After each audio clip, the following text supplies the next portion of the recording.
Detective Comics 977, James Tynion the fourth on the writing, and then on art is Eddie Barrows and Javier Fernandez.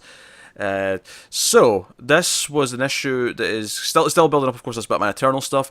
Ulysses basically shows Tim a simulation of what is probably going to happen in the future based on what he got from future Tim or alternate Tim. That Tim, future, Dark Tim. Days of Future Bats, Tim. Yeah, there you go. That one. It shows him like how basically the when Batman dies because Kate Kane comes in force to the mansion with an army. Yeah. And shoots him in the head. And that kind of leads it, okay, right, so work with me, Tim. I've got Brother Eye, we can do all this together, we can be great. And Tim's like, well, let me think about this, is kind of weird. And Tim actually goes to Batman for guidance. So he's like, hey, Batman, like, I'm not here to argue. Like, I'm coming to help you. He said I should come for your help. And Batman's glad he came for him. He's like, hey, I'm about to beat up these guys. We've got criminals here. You take the two on the left, right? And he's like, oh. And is this bonding moment? He's like, oh, okay. We'll work together. Well, it's a lesser intense version of Batman and Robin Will Never Die from Morrison's run. Oh, sure, yeah. Yeah. Like, so... and I love when he shows up. He's like, "Look, we're not talking about the Belfry again. Just like a put upon dad. Like, no, you're not having ice cream for dinner again. All right, Again. Mistake the first time. I should have let you do it. Your mom's out of town. And then he's like, no, I'm not here to talk. And it was the first time Tim has felt like Tim since he's come back, which I think that's Tynion's, aiming for. So yeah, he's finding himself again now. Yeah, I really love that moment. Yeah. But of course, what we set up plot wise is that two of the cronies for Colony, because we see Kate and we see Batwing, they're talking about stuff, and like, oh, you look after him, Kate, and give him hell, all the rest of it.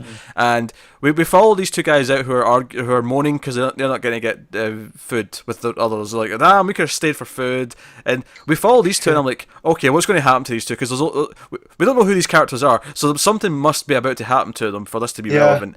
And sure enough, OMAC invades them and takes control of them in their suits. And at the end of the issue, they actually jump in before Batman and Robin do, or Red Robin do, and just kill all the villains, kill all the criminals with miniguns. And it's Ulysses trying to show, here's what I can do with OMAC, here's the future, Tim. This is what we can achieve. This is how efficient we are. Oh, the OMAC. And in the Colony suits too, so it looks different. But when it said, I am operational, or whatever it said, all I can think is Connor fist pumping. Yeah. It's Connor Kent's been Brother Eye. So. Well, that's just because for weeks he's like, Brother Eye's coming, Brother's Eye's coming. And then we had that 1 week where it actually did just reveal Brother Eye. And I was like, bloody told you. Yeah. So I thought these two Colony guys were going to be like the Rosecrans, or what are they? Rosecrans and Guildenstern? Like the Shakespeare. I think, yeah. Guildenstern. I thought that was going to be them, and then they end up OMACing it. I was like, oh man, he took me one way and then turned me the other. Do you know what I love how just, two guys complaining that they want dinner and can't have dinner is enough to make me empathise with them, that I cared a little bit when they get taken over. Well, it's just enough. With everybody, and she sends him back. She's like, no, you're working, we're not. So relatable. And she pulls her. Yeah. So relatable. That was great. I also loved Tam and Luke arguing, and she goes, all right, whatever, little bro. And he goes, I'm 6 years older than you. I just, that back and forth. Actually, I liked her response was a likely story. Yeah, likely story.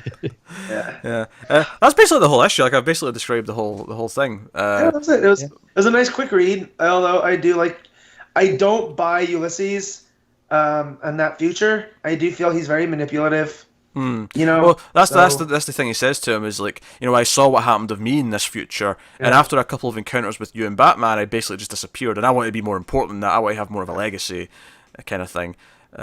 So obviously it's setting up clearly what we're going to be fighting at the end. It might also be the thing that maybe convinces Kate and the others that working with Colony is a bad idea.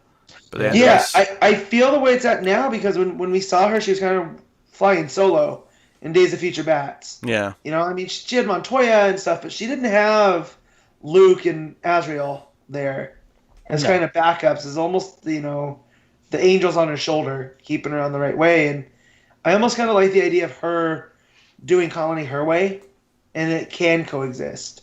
Of course, Batman's not going to like it, but I like the idea that it can Yeah. happen. It doesn't have to be this good versus evil thing.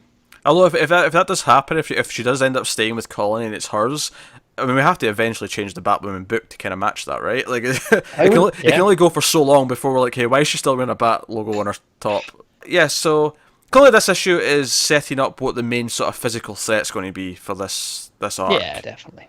And just bringing Tim back round a little bit.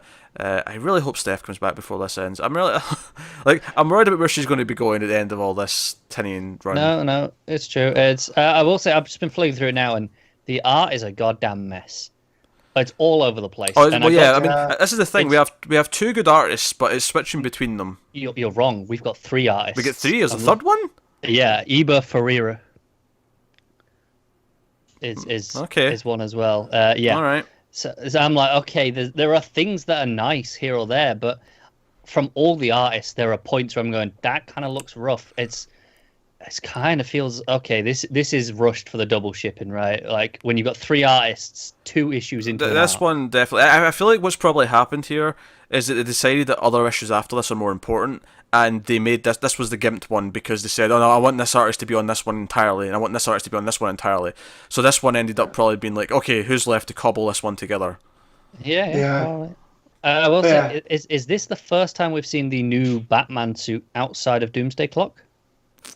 I believe so, because it's in the future, right? Yeah. Yeah. I just thought that was notable. Yeah, no, because it's in this possible future. You see the yellow oval suit. Yeah. I don't know if it's exactly the same as the one in Doomsday Clock, though. Looks like it to me. The yellow oval, the blue cape. Yeah, it was the way they. I felt like the one in Doomsday Clock had more of a rim around it, like the Earth One suit. Maybe it's just the way the artist has just not drawn it correctly. Yeah, it may just be the way the artist has drawn it more than it being different. Yeah, it could be. But I'm sure it had more of a sort of defined sort of rim around it. You might be right.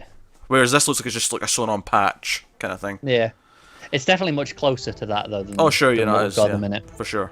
But yeah, so yeah, it was a solid issue, Detective. Maybe art having some problems aside.